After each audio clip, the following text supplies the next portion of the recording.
तो दोस्तों, Robert Greene की बुक 48 लॉज ऑफ पावर की समरी के इस एनिमेटेड वीडियो में आपका स्वागत है। ये इस वीडियो सीरीज का दूसरा पार्ट है और हमें उम्मीद है कि आपको हमारा पहला पार्ट बहुत पसंद आया होगा। तो चलिए शुरुआत करते हैं 13वें लॉ से। तो दोस्तों, लॉ नंबर 13 में रॉबर्ट ग्रीन कहते हैं कि जब आप किसी से मदद मांगें तो उनके सेल्फ इंटरेस्ट का ध्यान रखें। आपको यह पता होना चाहिए कि वह क्या चाहते हैं। जब कॉरिंथियंस और कॉन्सारियंस के बीच में जंग हुई तो उन्होंने एथेनियंस से मदद मांगी। कॉरिंथियंस का एथेनियंस के साथ कई सालों का पुराना रिश्ता था और उन्होंने कई बार एथेनियंस की मदद भी की, जबकि कॉर्सारियंस ने एथेनियंस के दुश्मनों का साथ दिया। कॉर्सारियंस ने एथेनियंस को अपनी स्ट्रॉन्ग नेवी का सपोर्ट ऑफर किया, जिसे वह स्पार्टन्स के खिलाफ जंग में इस्तेमाल कर सकते थे। एथेनियंस ने कॉर्सारियंस का साथ देने का फैसला किया क्योंकि कॉर्सारियंस ने उनके सेल्फ इंटरेस्ट का ध्यान रखा था। अगर आप किसी से मदद चाहते हैं और उन्हें यह बताते हैं कि आपने अभी तक उनके लिए क्या क्या किया है, तो मदद करने की बजाय वे आपको नजरअंदाज कर सकते हैं। अगर आप उन्हें कुछ ऐसा ऑफर करेंगे जिसकी उन्हें इस समय जरूरत है, तो निश्चित ही वह आपकी मदद करने को तैयार हो जाएंगे, क्योंकि लोग स्वार्थी होते हैं और मदद के बदले कुछ न कुछ चाहते हैं, खास तौर पर वो जिसकी उन्हें उस समय जरूरत हो। दोस्तों, लॉ नंबर 14, इसमें रॉबर्ट ग्रीन कहते हैं कि दोस्तों की तरह दिखें और जासूस की तरह काम करें। चार्ल्स मॉरिस डी टेलियार्ड पेरिगॉड, जो कि फ्रांस के एक बहुत महान राजनीतिज्ञ और कूटनीतिज्ञ थे, अपने विचार कभी किसी को नहीं बताते। वो हमेशा दूसरों को अपने विचार प्रकट करने का मौका देते थे, जिससे कि वे उनके इरादे और उनकी योजनाओं के बारे में जानकारी हासिल कर सके। वे अपने विचार और अपने गुस्से को छिपाने की कला में माहिर थे। दोस्तों, आज के इस सोशल मीडिया के युग में यह बहुत कम देखने को मिलता है कि कोई अपने विचारों को छुपाए। हर व्यक्ति अपने विचारों को प्रकट करने का मौका ढूंढता है। लोग अपने आप ऐसे विषयों पर बात करते हैं जिनके बारे में आप उनसे पूछते तक नहीं। वह खुद आपको बताते हैं कि आज उनका दिन कैसे गुजरा। वो लोग जिनसे आप रोज नहीं मिलते, वे अपने बारे में सोशल मीडिया पर बताते हैं कि उनकी जिंदगी में क्या चल रहा है, वो कहाँ घूमने गए और वहाँ उन्होंने क्या किया। इस तरह लोग अपने विचार और कार्य दूसरों के सामने प्रकट करते हैं। आप लोगों की आदत का इस्तेमाल करें और उनके कैरेक्टर के बारे में जानकारी हासिल। फ्रांस के राजनीतिज्ञ टैलीरैंड दूसरों की जानकारी हासिल करने के लिए एक तरकीब का इस्तेमाल करते थे। वे कुछ ऐसा बोलते थे जो दूसरों को सुनने में लगे कि वह कोई गुप्त बात कर रहे हैं, और सुनने वालों की प्रतिक्रिया नोट करते थे। ऐसा करने से लोगों को लगता है कि वे सचमुच कोई गुप्त बात बता रहे हैं, और ऐसा करने से लोग अपने बारे में बताने को उत्सुक हो जाते थे। लॉ नंबर 15 में रॉबर्ट ग्रीन कहते हैं कि अपने दुश्मनों को पूरी तरह से कुचल दें। लॉ नंबर 15 कहता है कि अपने दुश्मन को पूरी तरह से खत्म कर दें। प्राचीन भारत के मशहूर दार्शनिक कौटिल्य कहते हैं कि दुश्मन के अवशेष आग और बीमारी की तरह होते हैं। अपने दुश्मन को कमजोर समझकर कभी भी नजरअंदाज ना करें, क्योंकि वक्त के साथ साथ वह और भी खतरनाक बन जाता है। कौटिल्य कहते हैं कि दुश्मन सूखी घास के ढेर में अंगार की तरह होता है, जो सुलग कर पूरी घास को जला सकता है। अब आप सोच रहे होंगे कि मैं कोई मिलिट्री का सैनिक नहीं हूँ या कोई युद्ध का योद्धा नहीं हूँ, तो मैं अपने दुश्मनों को कैसे मार सकता हूँ। इस लॉ का मतलब यह नहीं है कि आप अपने दुश्मन का कत्ल कर दें। असल में यहाँ दुश्मन का अभिप्राय आपके प्रतियोगियों से है। इसका मतलब यह है कि आप अपने प्रतियोगी पर हमेशा हावी रहें। दोस्तों, जैसा कि आप सब किसी न किसी जगह काम कर रहे होते हैं, तो अपने ऑफिस में अपने साथ काम करने वालों को चतुरता से मात दे सकते हैं। हमेशा अपने प्रतियोगी से एक कदम आगे रहें और उनसे बेहतर काम करके दिखाएं। अपने प्रतियोगियों को कभी अपने से आगे निकलने का मौका ना दें। दोस्तों, सिर्फ प्रतियोगी ही नहीं, आपके लक्ष्य भी आपके दुश्मन हो सकते हैं, क्योंकि जब हम कोई बहुत बड़ा लक्ष्य बनाते हैं और उसे हासिल करने के लिए पूरी कोशिश नहीं करते, तो वही लक्ष्य हमारे रास्तों में मुश्किलें खड़ी कर देता है और हमें दुश्मन की तरह लगने लगते हैं। आपको अपने लक्ष्य को हासिल करने के लिए हर दिन लगातार कोशिश करनी होगी और उस दिशा में कदम उठाने होंगे, तभी आप अपने लक्ष्य रूपी दुश्मन को कुचल पाएंगे, क्योंकि जब बड़े लक्ष्य होते हैं तो उन्हें पाने के लिए कार्य भी बड़े स्तर पर करना पड़ता है। Law number 16। तो दोस्तों, कभी कभी यह आपने भी महसूस किया होगा कि अगर आप किसी पार्टी में थोड़ा देर से जाते हैं तो आपकी महत्वता बढ़ जाती है। रॉबर्ट ग्रीन 16वें लॉ में कहते हैं कि प्रतिष्ठा और आदर बढ़ाने के लिए अपनी अनुपस्थिति का प्रयोग करें। जितना आप लोगों को नजर आएंगे और सुने जाएंगे उतने ही साधारण लगेंगे। किसी भी प्रसंग की शुरुआत में आपको अपनी उपस्थिति को बढ़ाना होगा, क्योंकि अगर आप बहुत जल्दी गायब हो जाते हैं तो भुला दिए जाएंगे। जब आपके प्रेमी के मन में आपके प्रति प्रेम की भावनाएं जाग जाएं तो आपकी अनुपस्थिति उसे और बढ़ा देगी। लेखक रॉबर्ट ग्रीन ने इस लॉ को समझाने के लिए मैडम गुलियमा और उनके प्रेमी सर गुलियमा का उदाहरण दिया है। मैडम जितना आगे बढ़ती थी उतना ही वह सर के लिए उपलब्ध रहती थी और साधारण लगती। सर के पास कल्पना करने के लिए कुछ नहीं था। जब मैडम ने अपने प्रेमी से मिलने से मना कर दिया तब उसे उसकी कमी का एहसास हुआ। वह उसे दिल से सराहने लगा और उसे वापस लाने के बारे में सोचने लगा। इस उदाहरण से हमें पता चलता है कि दूसरों की नजरों में अपना आदर और सम्मान बढ़ाने के लिए अपनी अनुपस्थिति को आप एक शक्तिशाली हथियार की तरह इस्तेमाल कर सकते। यह लॉ आर्थिक विज्ञान के आपूर्ति के मांग और लॉ की तरह है। जो चीज बाजार में प्रचुर मात्रा में होती है उसकी कीमत कम हो जाती है और जिस चीज की बाजार में कमी होती है उसकी कीमत बढ़ जाती है। दोस्तों, जहां आपकी उपस्थिति ज्यादा होगी वहां लोग आपको नजरअंदाज कर सकते हैं। इसलिए अपनी प्रतिष्ठा और आदर को बढ़ाने के लिए अपनी अनुपस्थिति का प्रयोग करना सीखें। इस लॉ का प्रयोग करने के लिए आप अपने ऑफिस में अच्छा काम करके दीजिए। इससे आपकी प्रतिष्ठा बनेगी और उसके बाद आप कुछ दिन के लिए छुट्टी ले लीजिए और आप देखेंगे कि वापस आने पर आपका पहले से ज्यादा आदर और सम्मान हो रहा होगा।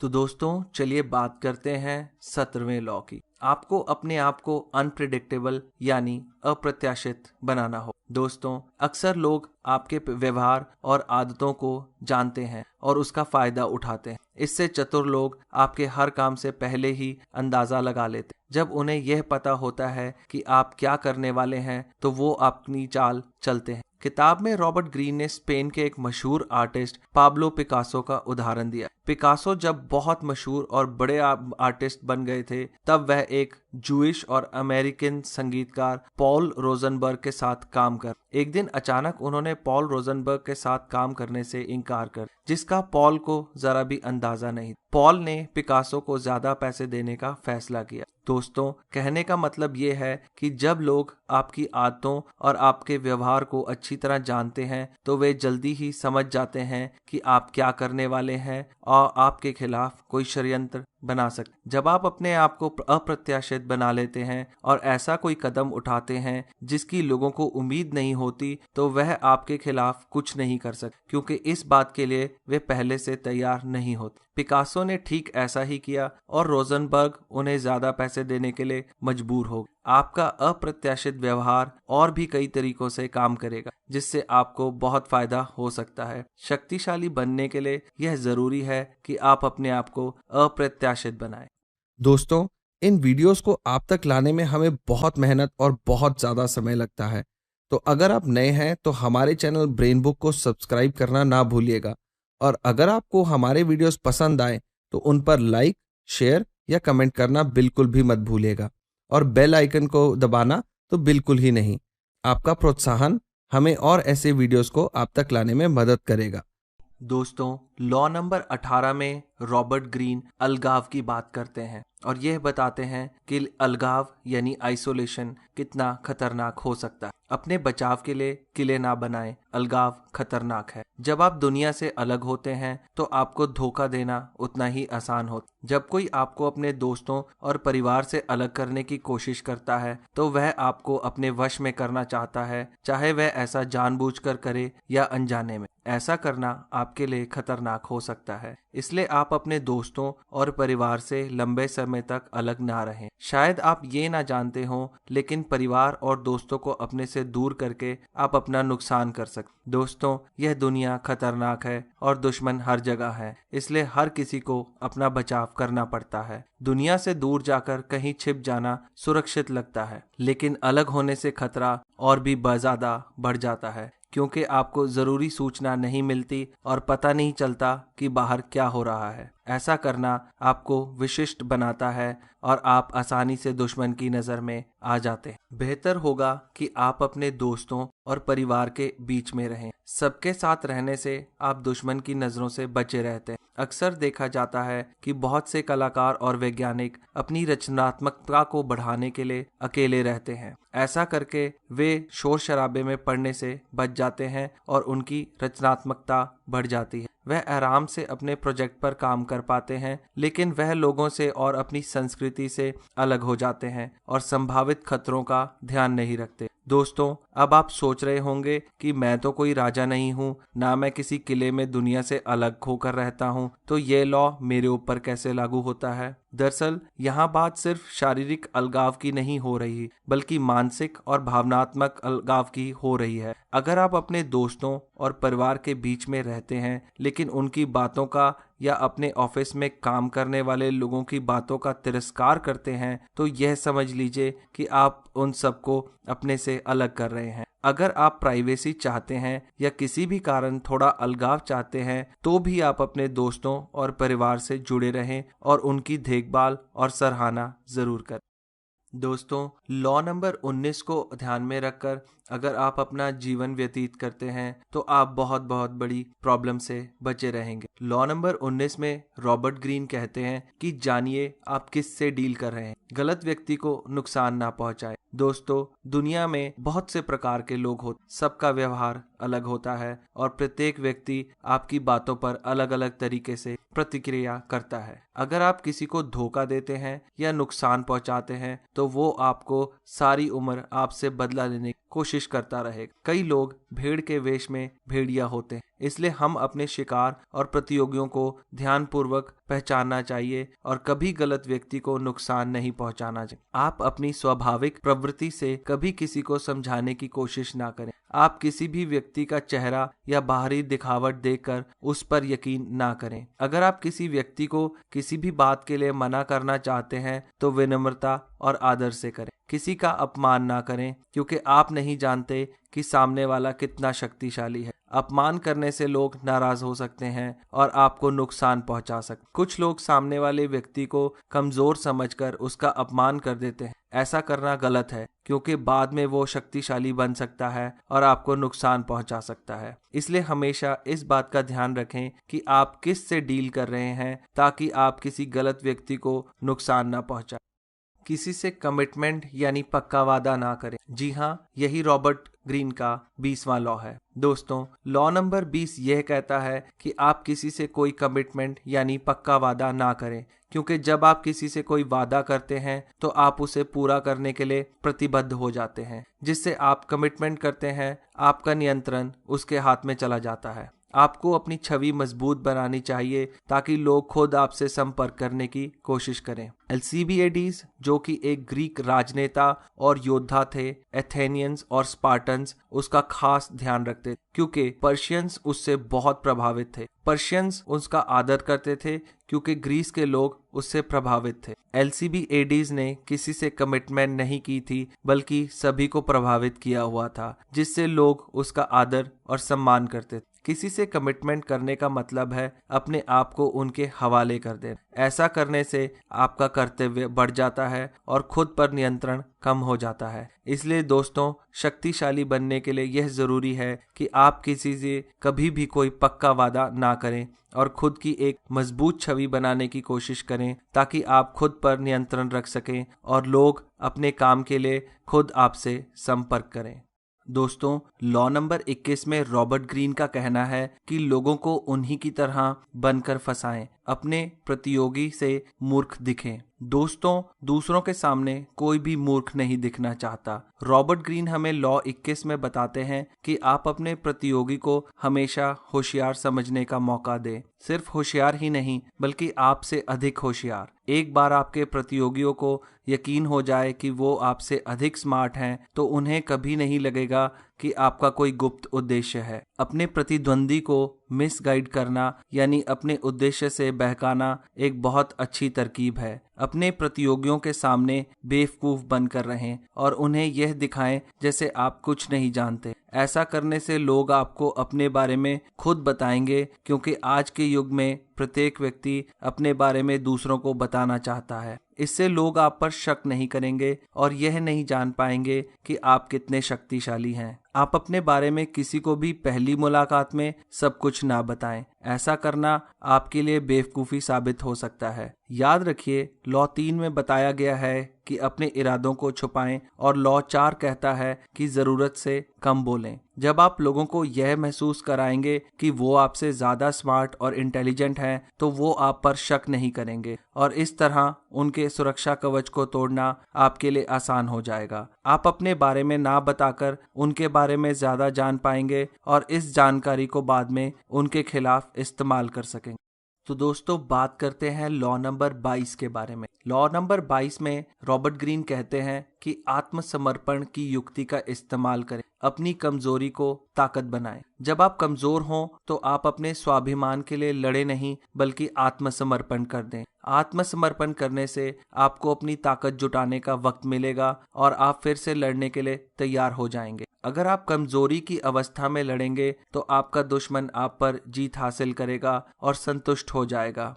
इससे पहले कि आप हार जाएं, आप आत्मसमर्पण करें, क्योंकि ऐसा करने पर आप दुश्मन तक पहुंच पाएंगे और उसके बारे में जानकारी हासिल करेंगे। जब एथेनियंस और मेलिनियास मेलोस के टापू के लिए जंग लड़ रहे थे, तो मेलियंस की ताकत कमजोर पड़ गई और एथेनियंस ने उन्हें आत्मसमर्पण करने के लिए कहा, लेकिन मेलियंस इस बात के लिए राजी नहीं हुए। मेलियंस को उम्मीद थी स्पार्टन्स उनकी जंग में मदद करेंगे, लेकिन ऐसा नहीं हुआ। वे अपने सम्मान के लिए लड़ते रहे और जब वे जीत नहीं पाए तो उन्होंने अपना समर्पण कर दिया। एथेनियंस ने सभी मेलेनियन सैनिकों को मार दिया और उनकी औरतों और बच्चों को गुलाम बना लिया। अगर मेलियंस पहले ही आत्मसमर्पण कर देते तो वे मारे ना जाते और गुलाम नहीं बनाए जाते। वह चालाकी से एथेनियंस को नुकसान पहुंचा सकते थे और उन पर जीत हासिल कर सकते। दोस्तों, हमें कभी भी कमजोरी की अवस्था में लड़ना नहीं चाहिए, बल्कि आत्मसमर्पण करके अपने आप को तैयार करना चाहिए,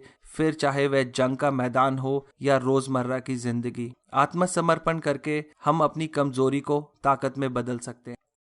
अपनी शक्तियों को केंद्रित करें। जी हाँ, यही रॉबर्ट ग्रीन का 23वां लॉ है। दोस्तों, अगर आपका ध्यान एक लक्ष्य पर नहीं है तो यह लॉ खास तौर पर आपके लिए है। कुछ लोगों को अपना ध्यान एक काम पर लगाने में मुश्किल होती है। जब भी वह अपना ध्यान किसी एक काम में लगाने की कोशिश करते हैं तो सैकड़ों और चीजें उनका ध्यान अपनी तरफ आकर्षित करती। आधुनिक युग में संघर्ष का स्तर पहले से कहीं ज्यादा है और आप उसे अपने जीवन में स्थान देते हैं। यही गलती एथेनियंस ने की थी जब वो सिसिली के टापू पर कब्जा करने के चक्कर में अपना सारा साम्राज्य गंवा बैठे। रोमन्स ने भी ऐसा ही किया था जब उन्होंने अपने आसपास के राज्यों पर कब्जा करने की कोशिश की और बारबेरियन जनजाति के हमले करने पर अपना राज्य भी हार गए। अगर आपका राज्य बड़ा है तो उसे सुरक्षा भी बड़ी चाहिए। इसका समाधान यह है कि हमें अपने विचारों और कार्यों को केंद्रित करना चाहिए और अपना सारा ध्यान एक दिशा में लगाना चाहिए। कुछ लोग बार बार अपने कार्य के क्षेत्र को बदलते रहते हैं,